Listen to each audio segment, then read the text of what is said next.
আমি আজ আপনাদের একটা খাসির মাংস রান্নার রেসিপি শেয়ার করব। তার জন্য আমি 4টে বড় সাইজের পেঁয়াজ কেটে নিয়েছি, 3টে রসুন ছাড়িয়ে নিয়েছি, 1 ইঞ্চি আদা কেটে বেটে নিয়েছি। এখানে ধনে, জিরে, গোলমরিচ একসঙ্গে শিলনোড়ায় বেটে নিয়েছি, সব বাটা মশলা। আর এটা লঙ্কা বাটা। এই আলু কেটে নিয়েছি, আলুটা ভাজবো এখন। আর আমার মাংস হচ্ছে 1 কেজি। মাংসটা এই কালকে এনে ফ্রিজে রেখে দেয়া, ফ্রিজে রেখে একদিন বাদে রান্না করলে মাংসটা খুব সফট হয়, টেস্ট হয়, সেই জন্য কালকে এনে রেখেছি। এখন আমার কড়াই গরম হয়ে গেছে, তেল দিয়ে দিচ্ছি আলুটা ভাজার জন্য।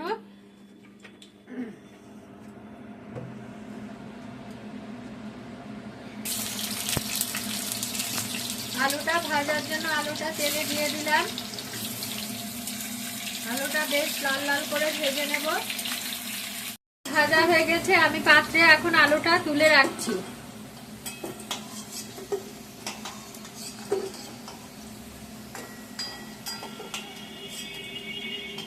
আলুটা খুব লাল লাল করে ভেজে নিলাম। আমি এখানে ফোড়নে দেওয়ার জন্য 4টে শুকনো লঙ্কা, 2টো তেজপাতা, একটু গরম মশলা, সামান্য একটু জিরে নিয়েছি। আমার তেলটা গরম হয়ে গেছে, আমি এখন ফোড়নটা তেলে দিয়ে দিচ্ছি।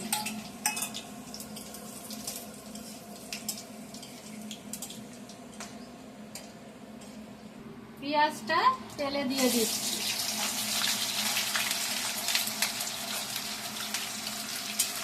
পেঁয়াজটা একটু ভাজা ভাজা হলে দেখুন রসুনটা আমি হাফ বেটে নিয়েছি, তাহলে রসুনের কাঁচা থাকবে না, ভোটকা গন্ধটা হবে না। পেঁয়াজটা একটু ভাজা হলে রসুনটা দেবে। এই দেখুন আমার পেঁয়াজটা প্রায় লাল লাল হয়ে এসছে, আমি এখন ভেতরে রসুন ভেতরটা দিয়ে দেব।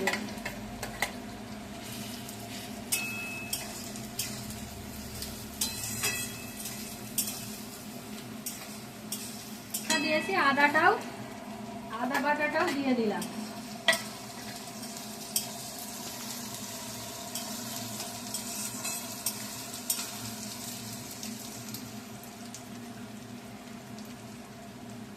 এবার নুনটা পরিমাণ মতন দিয়ে দিচ্ছি। আমার মাংসটা যেহেতু কালকে এনে রাখা ফ্রিজে, আমার নুন দেয়া ছিল না, ওই জন্য একবারে এই ফোড়নের ভেতরে পরিমাণ মতো নুনটা আমি দিয়ে দিলাম।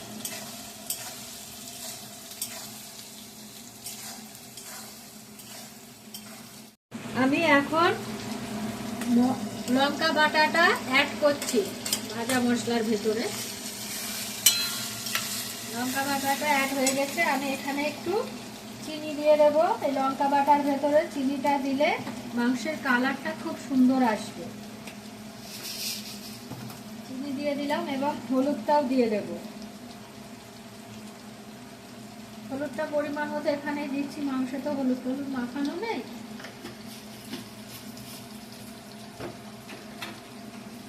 লঙ্কাটা একটু ভাজা ভাজা হলে তারপরে ধনে, জিরে, গোলমরিচটা বেটে রেখেছি সেটা আমি দিয়ে দেব।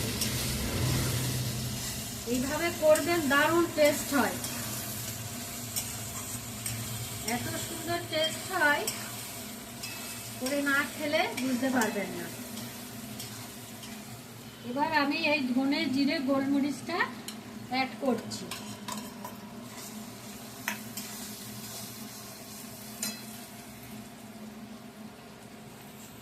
মশলা যে পাত্রে রেখেছিলাম সেই পাত্রটা ধুয়ে একটু জল ওই মধ্যে দিয়ে দেব।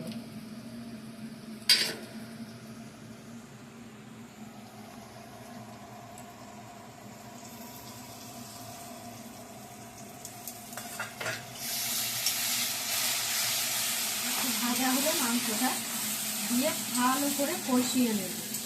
মাংসটা যত কষাবেন তত টেস্ট হবে, কষানো কম হলে কিন্তু মাংস খেতে ভালো লাগবে না, পানসা পানসা হবে একটা। এখন মশলায় মাংসটা অ্যাড করছি।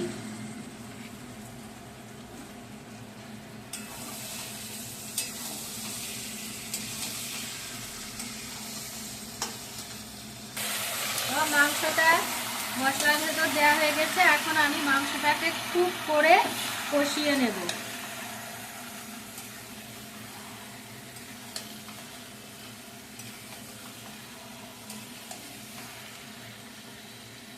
কষাবো।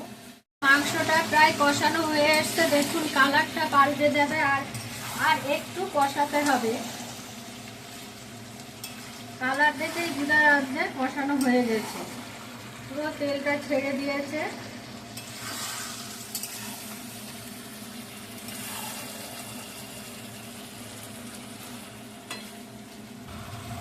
আমার কষানো হয়ে গেছে পুরো, দেখেন তেল ছেড়ে দিয়েছে।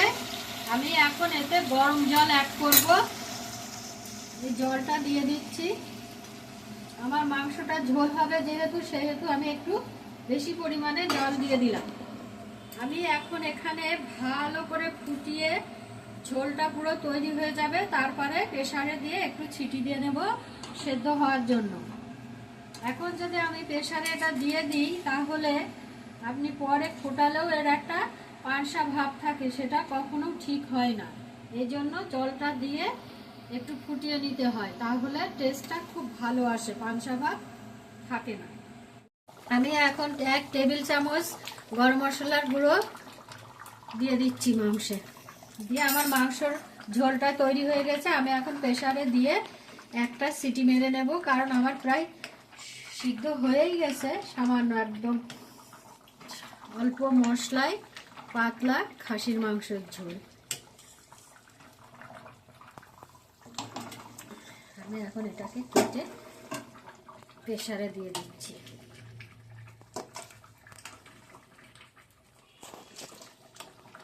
মাংসটা আমার প্রেসারে দেওয়া হয়ে গেছে। আমি এখন আলুগুলো মাংসের ভেতরে, ভাজা আলুটা মাংসের ভেতরে দিয়ে দিচ্ছি, দিয়ে একটা সিটি মেরে নেব, তাহলেই সিদ্ধ হয়ে যাবে।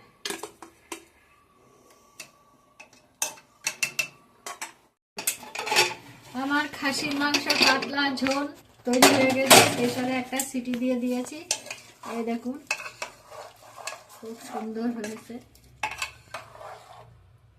আপনাদের ভিডিওটা ভালো লাগলে একটা লাইক আর একটা শেয়ার করে দেবেন, তাহলে আমি খুব খুশি হব। এই দেখুন কি সুন্দর সিদ্ধ হয়ে গেছে, খুব ভালো সিদ্ধ হয়ে গেছে। মাংসের পাতলা ঝোলটা